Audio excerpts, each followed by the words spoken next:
Welcome to Why They Play the Game, a show created to discuss the NBA on and off the court. I'm just one of your hosts, Michael Eric Owen.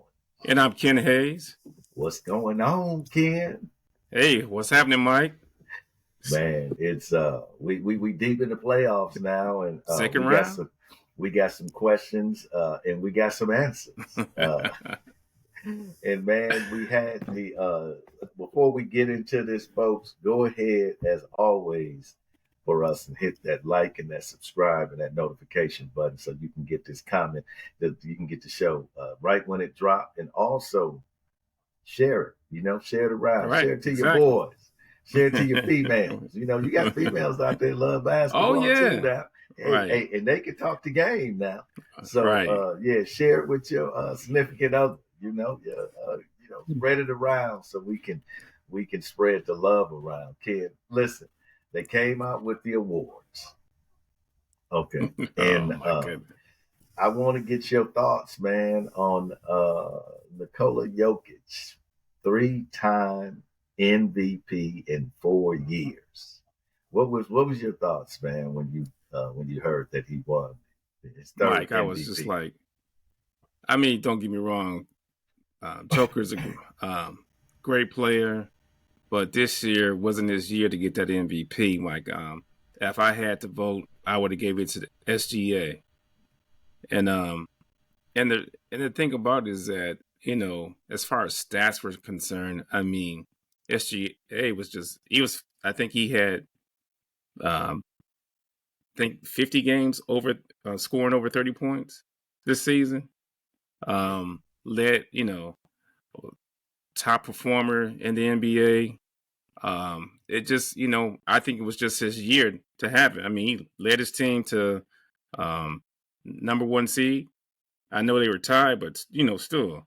Um, so I just, I think it was more of a popularity vote than anything.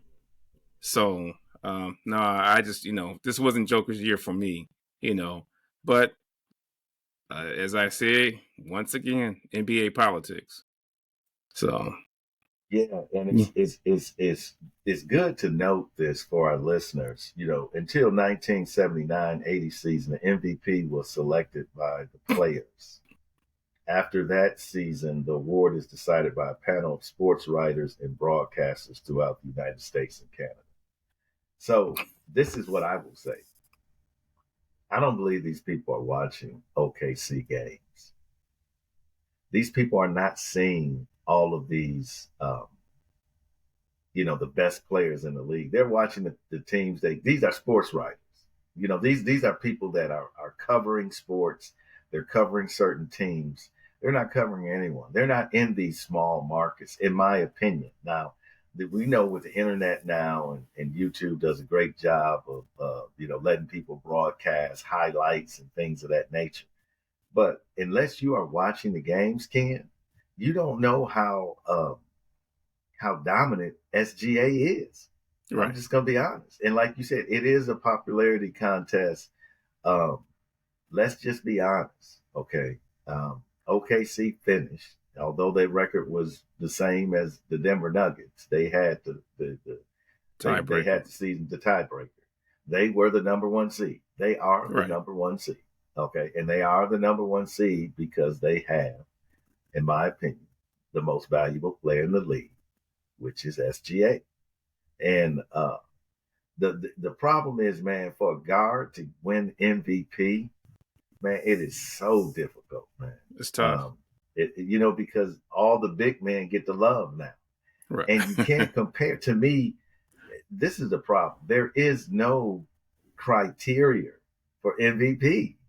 That's the problem I have, man. Like what? So to me, the award means nothing. It means nothing, kid. I don't people can say it doesn't mean anything because there's no criteria for MVP, and that's been for many, many, many years, man.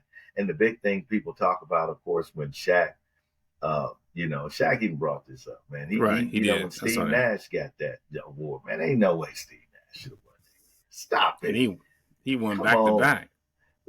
Man, and I'm saying, like, so what is the criteria for these guys? And I think um, I just hope it doesn't affect him mentally. It didn't, because when he came out, he went to work. I mean, Oh yeah. he had a good game.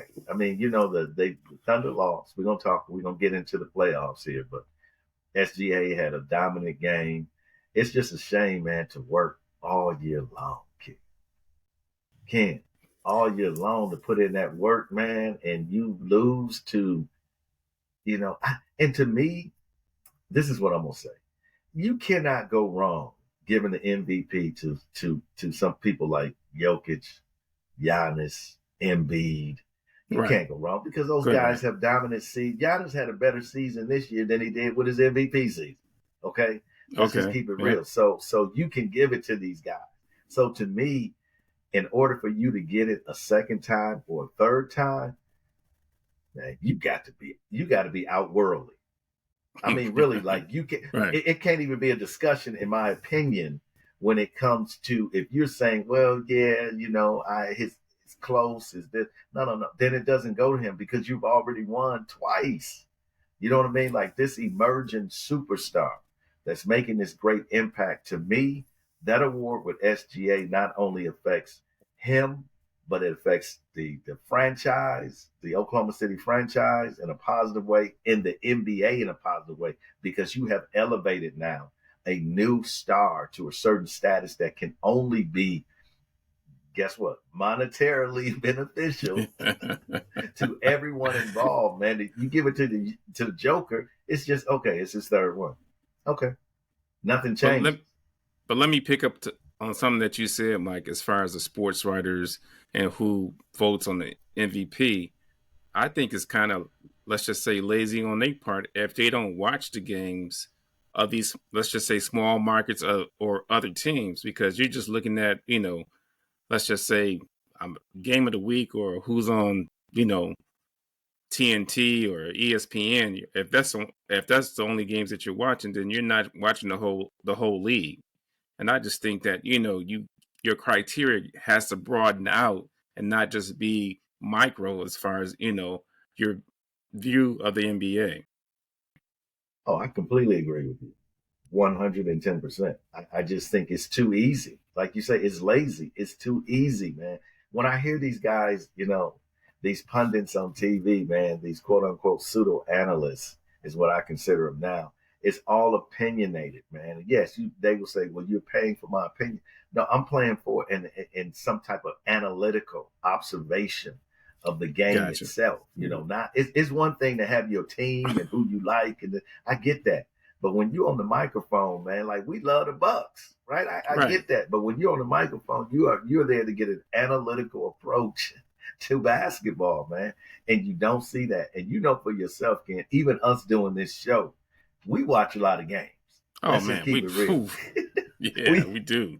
we watch a lot of games, man. And we're not a columnist. We're not writing. We're not reporting. You know what I'm saying? Like, unless we do our podcast, but we're watching games. And that's the only way that you can see these players, man, and see them through different stretches of the Right. season. See the impact that they make, on their team, that they make in the game in general.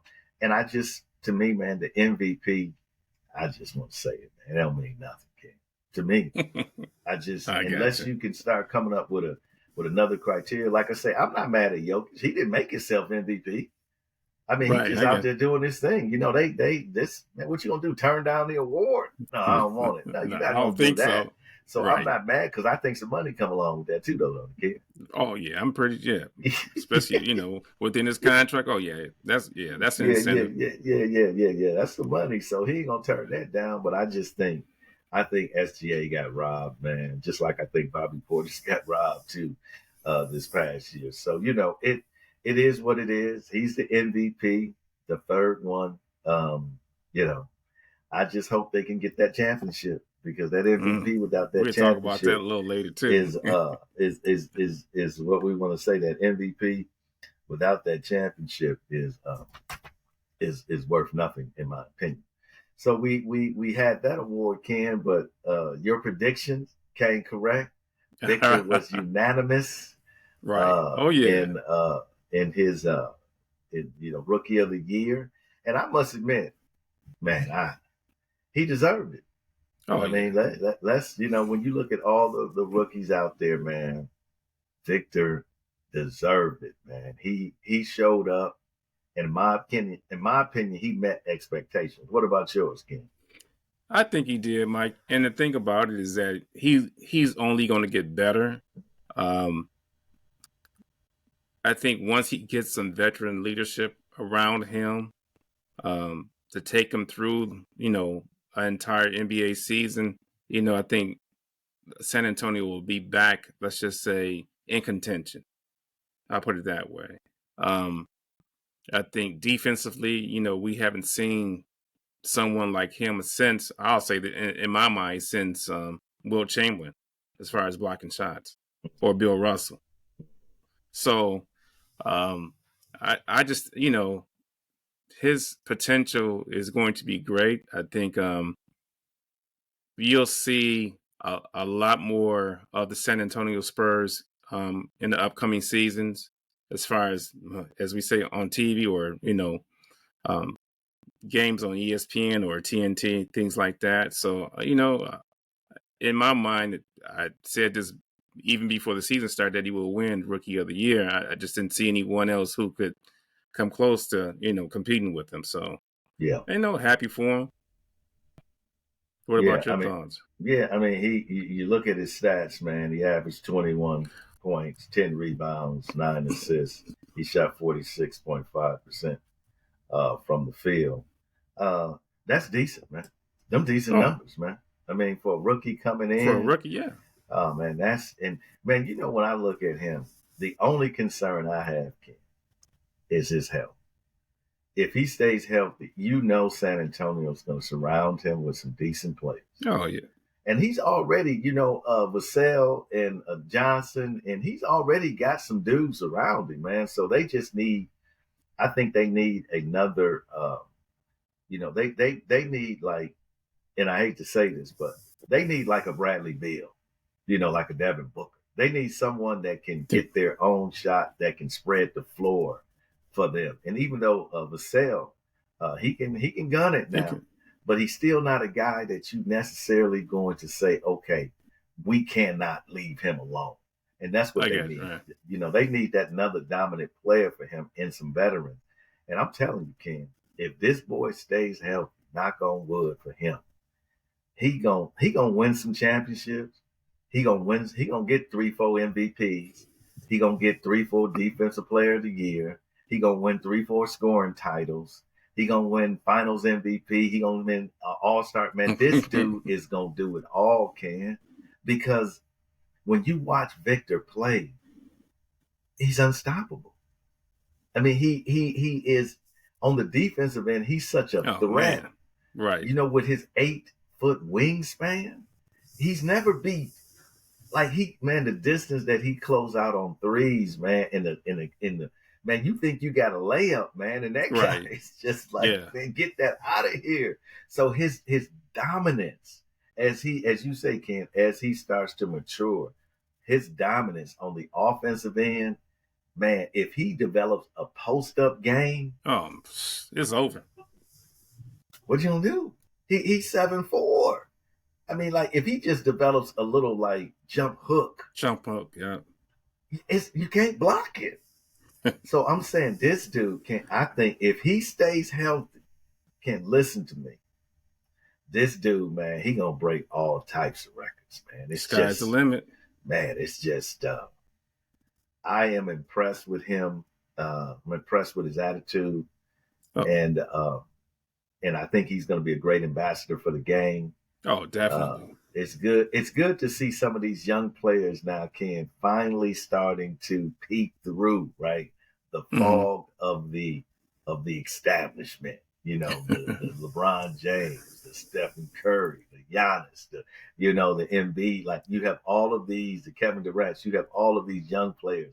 Ant-Man, we're gonna get into him. You got all these players that are now starting to emerge, man. Oh, And yeah. and when Ja comes back, man, I'm telling you, man, the league is in good hands, Ken. So you were correct, man. Your rookie of the year, he deserved it. And like I said, I'm just looking for greater things from Victor, man. Exactly. They got plenty picks. They got, they're gonna trade for some veterans. I'm sure Oh, Pop knows what he's doing. and I'm And sure free agents will want to come to San mm-hmm. Antonio, just based on the potential. Absolutely, absolutely, Ken, absolutely. Now let's get into uh, this playoffs Second picture here, round.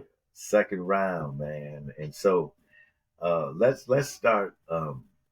Let's start with the East Coast, man. So Okay. we got 4 teams left. Let's start with that Celtics Cavaliers series, folks. This is brought to you by NBA.com, NBA Playoffs 2024 bracket. And so, Ken, what are your thoughts on that Celtics Cavalier now that it's tied up? We know Cavaliers went in, Cleveland went into Boston and beat the brakes off them in game 2. So, what are your thoughts on that series? Mike, we've been saying this for the beginning of the season is that the Celtics, I think they probably average maybe 40 to 45 threes a game. I mean, Mm-hmm. that's not official, but um, you, Mike, they got Tatum and Brown who just can take you off the dribble. And I just don't understand why they don't do that more than shoot these threes. I get it, the game has changed, but sometimes you just got to take it to the basket and get a foul, you know. Yeah. But let me say on the other end, Cleveland, for them to have a chance at winning this series, Garland has to play better. When I say play better, I think the other night he had 18. Yeah. Garland got to be like 24, 25, 26.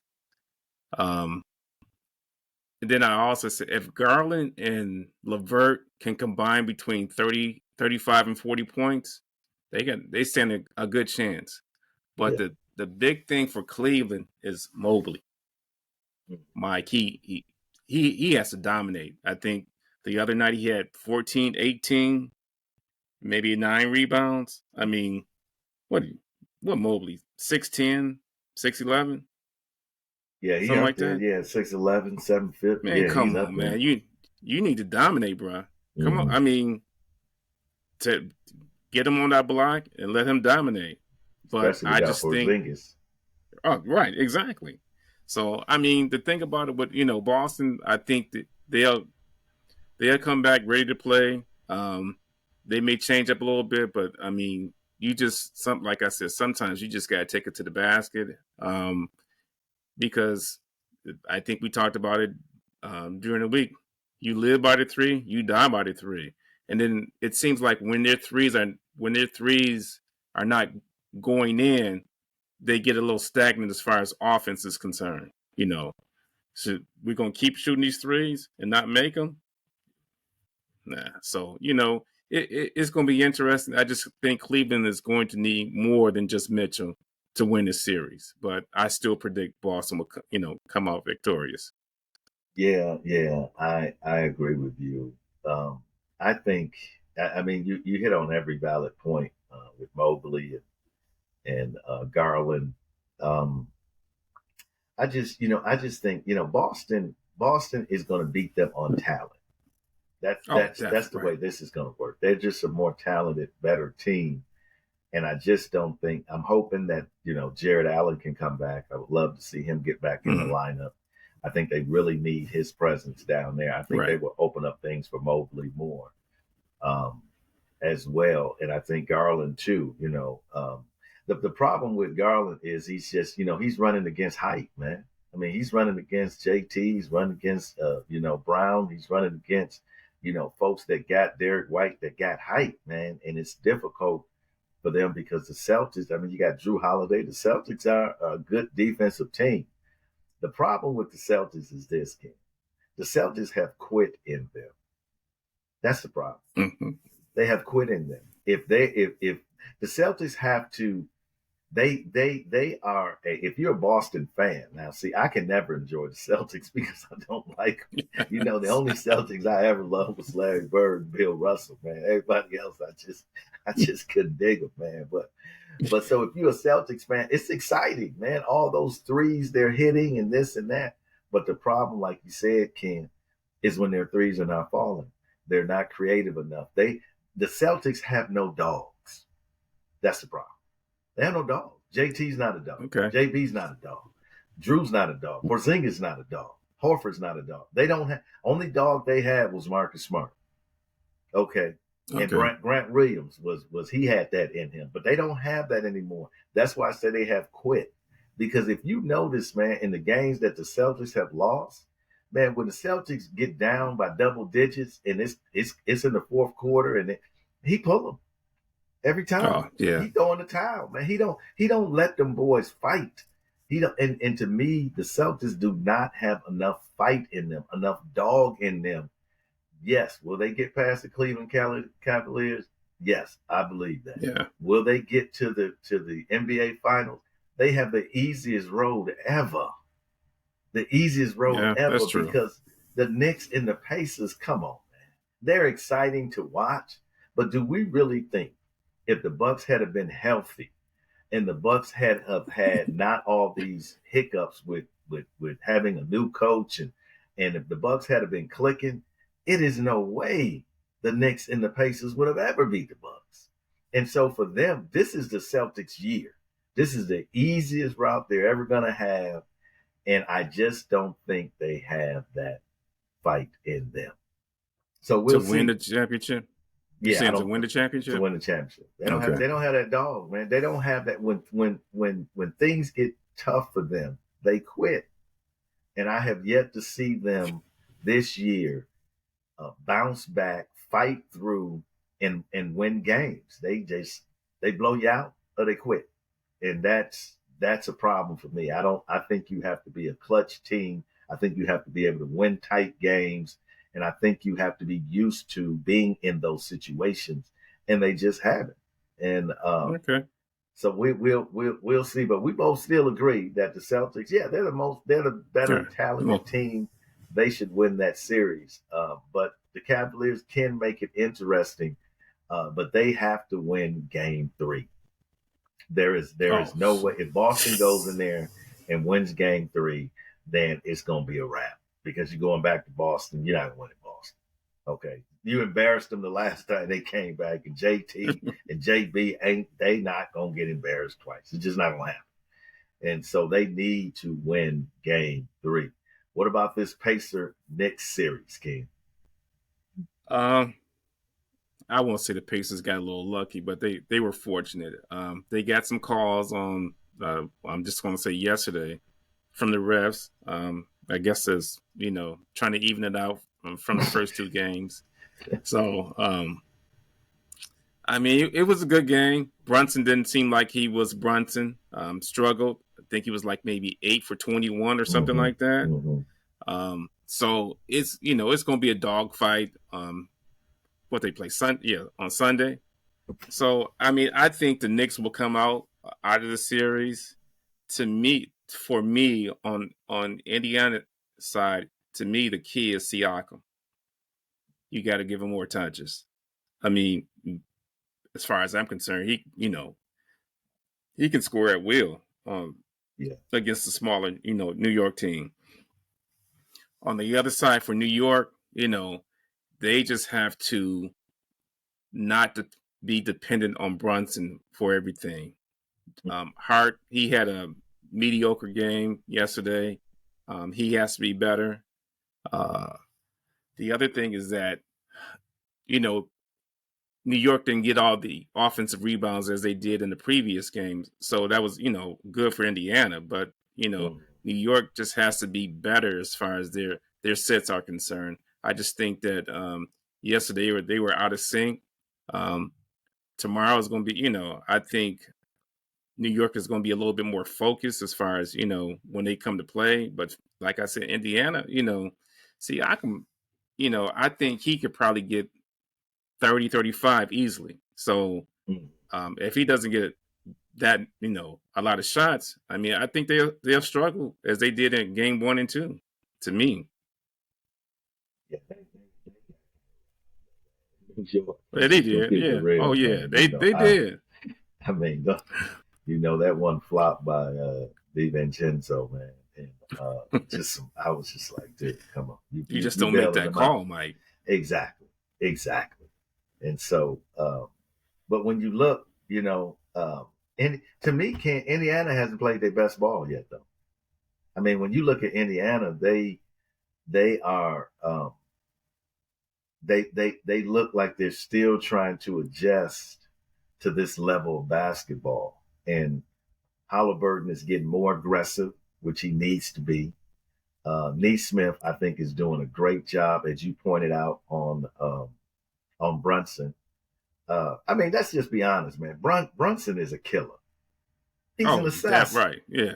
I mean, Brunson is not thinking about, although he's a point guard, but he really is, he a point assassin, man. And although he passes the ball and he has some assists, he's like Luka, man. His assist comes when he can't shoot. His first response is to put up that To, ball because he is right. a bucket getter. I don't care Yeah. what you say, man. That dude's footwork, he's in the paint, he's spinning around, he's aggressive, he's bumping, he's rolling, man, he's fading. He is a bucket getter, man. And his role out there is to get buckets. And so when you see Neesmith, man, working as hard as he can, they have to put Neesmith on him, man, because Nimhart ain't even there. As you say, Ken, he on a milk carton. He may be out there on the court, man, but Brunson is cooking him. He can't. Yeah. He's not a defensive guy, and man, you cannot. If your defense is simply to put a hand in Jalen's face, that's why he getting 40 on you, because you got to get physical with him. You have to beat him to his spots. You have to make it difficult for him because Brunson is what I would consider a professional scorer. Okay. And Yeah. Ken, it's not just, man, Brunson hit tough shots, bro. I mean, he got people draped all over him, man. He's falling, he's leaning, he's among the trees. Yeah. So, man, listen, I'm telling you, if it was me, if I was Rick Carlisle, I'm going to double Brunson in many occasions. Not when he brings the ball up court. I'm gonna double him on the wing. I'm gonna double him in second Okay. action, Ken, because when you try to double him when he bringing the ball up, that's not like Dame. Like Dame will blow by you, but Bronson is going to occupy space. So when you get up on him like that and he gets around you, you have to draw to him. And that's what opens up everything else. I'm gonna wait to second action, man, where he gets the ball on the wing. Then I double him. Don't let him get going downhill on you because that's a major problem for them, man. Um, and because man, Deuce McBride and them other man and Josh Hart with man, Josh Hart be hacking people up right and left, man. But they let him get away with it, man. And I like Josh Hart, man. I've always liked him, Ken. But and DiVincenzo, I gotta give him credit. I mean, he owned one. Ken, But shoot. yeah, he has his confidence going on. Yeah, you have to give him credit. So it's going to be interesting, but I think New York will win this series. Let's shift to the Western Conference. Go ahead. OKC and Dallas. Mm-hmm. Tied one up. I just think OKC came out a little flat, especially in the first half, and just kind of struggled through the game. Um, we know Luka kind of is hurt a little bit, but Kyrie didn't play that well, that second game either. So I think for Dallas to, let's just say, go through OKC, it's going to have to be a combination plus, bench help, you know. But I just think OKC they will win today, and be back in the driver's seat.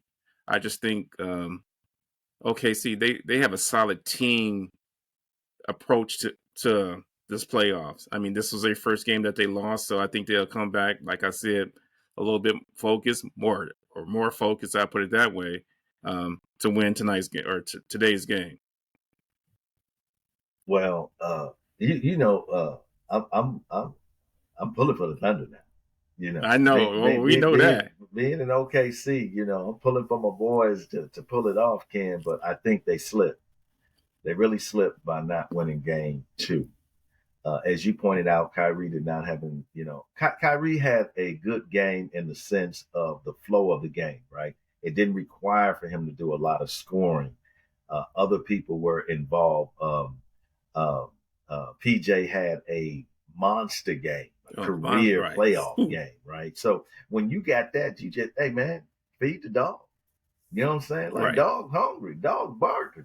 You know what I'm saying? Feed the dog, man, and he gonna eat. And that's what PJ did. And I think Kyrie recognized that, man. And I think that's the unselfish nature that people don't give Kyrie credit for, right? He could have been shooting. He could have been more aggressive, but he realized that this is the flow of the game, so let me get 11 assists.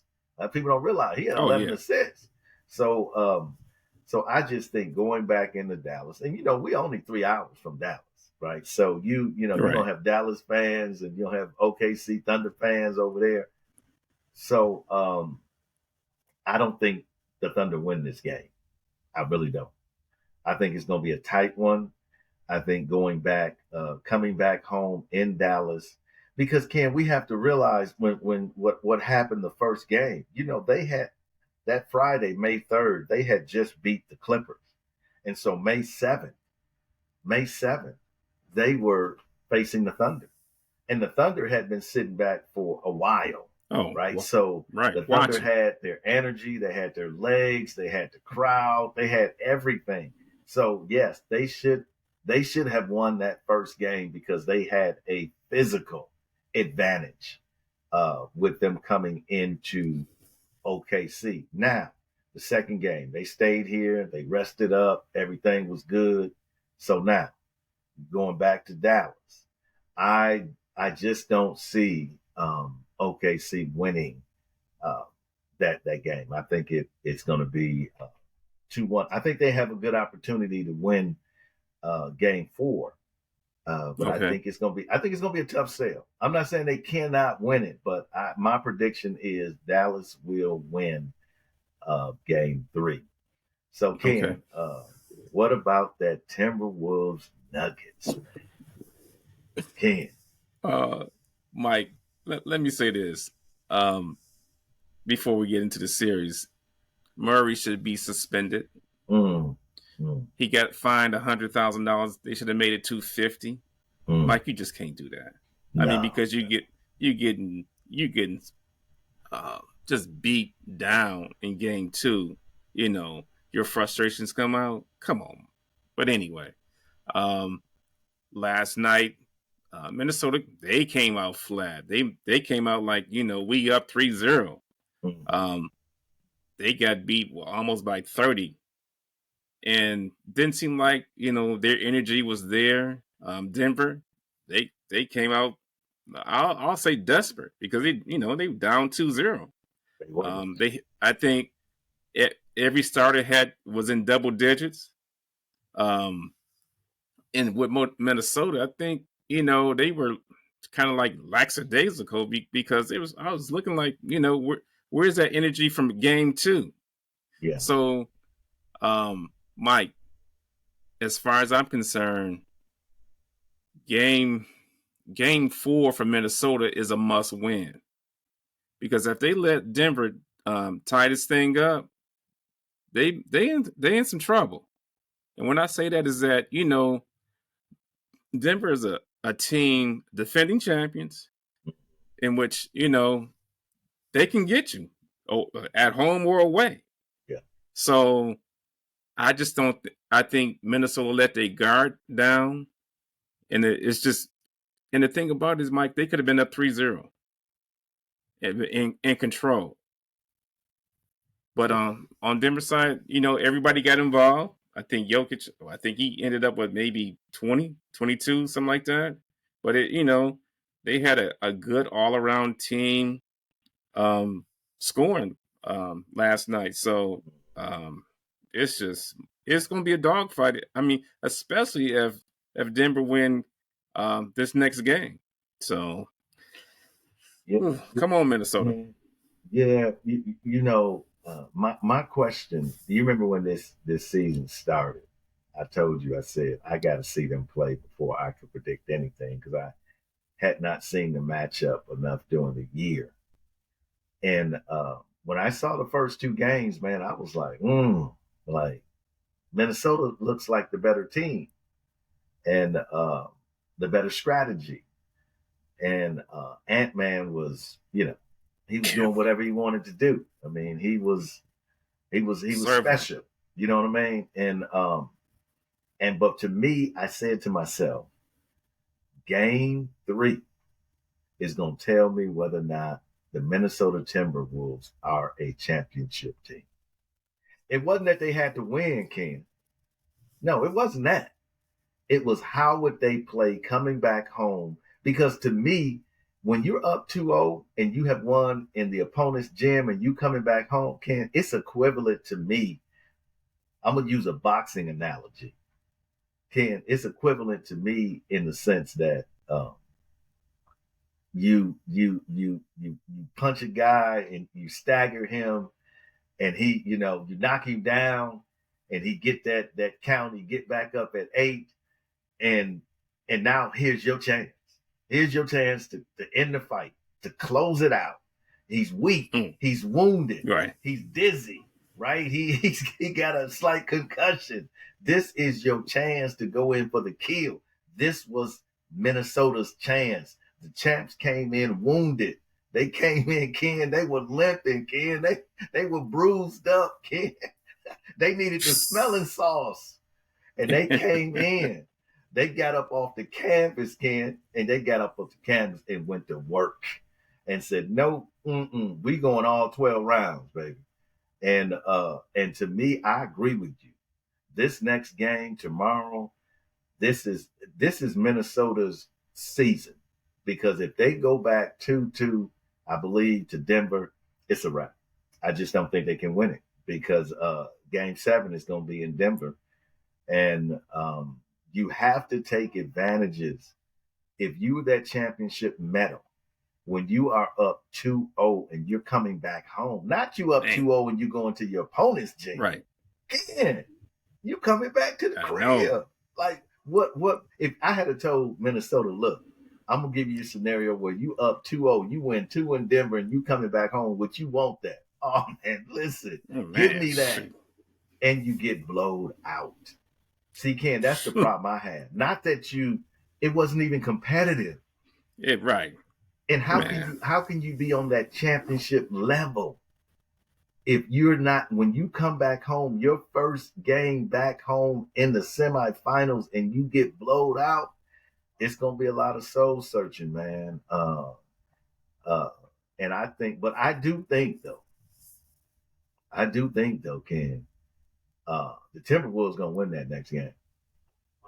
Okay. I do not believe that that they're going to allow for them to come in there and just with this great opportunity, because now you got to win in 6, right? You got to think about that. But also, if I'm Minnesota, I'm thinking too, I didn't win in Denver, so I can win in Denver. It's there's nothing that could convince them that they cannot win when they have won convincingly in Denver. So I'm still, man, I know this is probably the weakest take there is, bruh. But man, for this series, man, I still can't say honestly who gonna win this series. What part of me says if you said you gotta choose, I would say the Nuggets. I would say the Nuggets at this point because their response to me was a championship response. My back is against the wall. I'm just not coming in here to win this game like Indiana just came back home and barely won. No. That's not a championship response. A championship response is, okay, you caught me slipping. I lost 2 at home. This is what I'm about to do to you. I'm about to take home court advantage back. And to me, that's a championship response. But I just don't, man, I think it's going to be a dogfight, bro. come next game. Okay. And it's not going to be a blowout. And I just think Anthony Edwards, man, is like he say, Got to go to they work. punched us, we gonna punch them. And I like his attitude. So we'll see. If I had to pick, Ken, right now I would pick the champs, because I think I think what they showed me was they still got that championship medal. But depends on how Minnesota's gonna respond, man. So in our closing, Ken, let's sit up here and talk about, we've had some firings, huh? Oh, and let's just briefly talk about the firing of Frank Vogel. Well, we had Darvin Ham from the Lakers, and then we had Frank Vogel. What I will just briefly say is, coaches nowadays, if you don't have the backing of ownership, and you have how can I say this, a differing of opinions or personality conflicts with players, especially your star players, you are gone. Doesn't matter. You won a championship. Frank Vogel won a championship in the bubble. What they do? Fire. He went to Phoenix. Can you listen? Look at Phoenix. All year long we've been talking about no bench. The personnel's not there. They haven't played together, barely played together, all three of them. They were hurt during the season. They don't have a true point guard. And what do you expect the coach to do? What you say, kid? Mike, I'm gonna make this real short. So Frank Vogel got fired for no reason. They played 86 games, including with the playoffs. Mike, it's been reported that Vogel and Durant hadn't spoken to each other in 3 months, 3 to 4 months. How does that happen?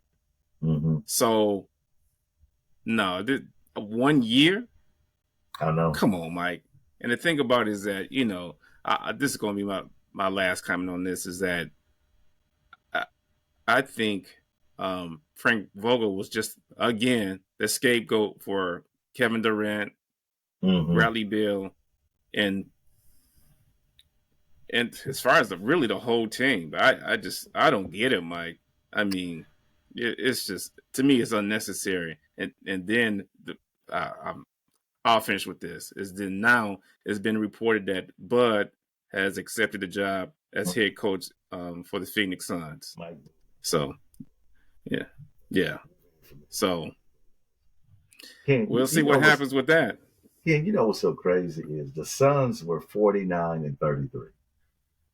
The Suns, if the Suns had finished, they had the same record as the Bucks. They would have finished third in the East. Okay. The Suns, even with all the problems they had, all the injuries they had, they still almost won 50 games. And you fired it. Yeah. And the thing about it is you just ran up against a better team. It's just Jordan got swept. I mean, that's just it happens. Like you run up against a better team, especially, let's be honest, Ken, this is their first year playing together. Bro, it makes me sick. It makes me sick to see the way, I know these coaches, with Coach Griff and Coach Ham, and I know all these coaches, they still get paid. So I'm happy they get their money, right? I'm happy they get their money. But Ken, it makes me sick, man, because when are we going to start holding players accountable? This is the problem I have with the firing. Like, when you hear he lost the locker room. Man, listen, Frank Vogel has been a good coach, man. He's been a good coach everywhere he's went. He's a decent man. He's a decent dude, right? Like, when I hear, well, he lost the locker room. No. Okay, Ken, let me give you another analogy, and you know this is true. When you're in a regular organization, you come in, you in charge, you the manager, supervisor, director, whatever title you want to give yourself. If you don't get support from upper management, and you got that one employee that's got that attitude, and they're like, well, don't worry about it. We're just, they will say you lost your ability to lead. No. The reason why I lost my ability to lead because upper management didn't support me. Yes. You see what I'm saying? These players make so much money that upper management can't come down and say, you know what, Kevin? No, he is our coach. You know what, Book? He is our coach. This is what you're going to do. This is what you're going to listen to. No, because they're so afraid, right? That was Giannis. We're so afraid that Giannis is going to leave. So what is it easier to do? Fire the coach. You out of here. Now, Bud coming in. Okay, when has Bud ever had 3 superstars like that? Never. Not of that magnitude. Okay. And we know Bud don't develop young talent. That's another one of his problems. And so when you look at the personnel that they have over there, what coach can come in, man? Like I heard somebody said Red Auerbach couldn't do better at that job, man. Come on, man. You got 3 great players that all of them basically do the same thing, just at different height levels. And until you get a decent point guard in there, you shore up your bench, and you get those guys to play unselfishly. And I don't think, listen, Booker can play unselfishly at times. We know Kevin can, because that's Kevin's role. Man. Bradley Beal has never played unselfish. He was the dude. He didn't need to. It would be wrong for him to play unselfish because they needed his scoring. So you're asking this man, Ken, in the limited amount of time that he had on the court because he was injured, to come on the court and all of a sudden now he's just going to click and be unselfish. And man, it was disaster waiting to happen. And Bud is taking that money because he wants the money. That's why he's taking the job. He wants that money. Who would take the Lakers or that job? Who would want those jobs? With those dominant personalities, man, with LeBron and again, man, people might criticize, but hey, look, Mike, LeBron and KD, they paid the price to be able to do like they do. Man, listen, you just let old Michael here. But I'm going to tell you like this. At the end of the day, firing a coach is not going to change your situation when players do not want to do what the coach wants them to do. Doc Rivers found the same problems when he came in. Right. He was like, they just not working. They just don't. It's the same thing with Griff. So the bottom line is Phoenix going to be doing the same thing like Milwaukee, paying coaches that do not work for them. Mike, my last word on this one is be careful for what you ask for. Absolutely, brother. Absolutely, brother. That is probably the word of the day. Be careful what you ask for, folks. The world of sports unites us. Let us take this unity in our everyday life. This is why they play the game.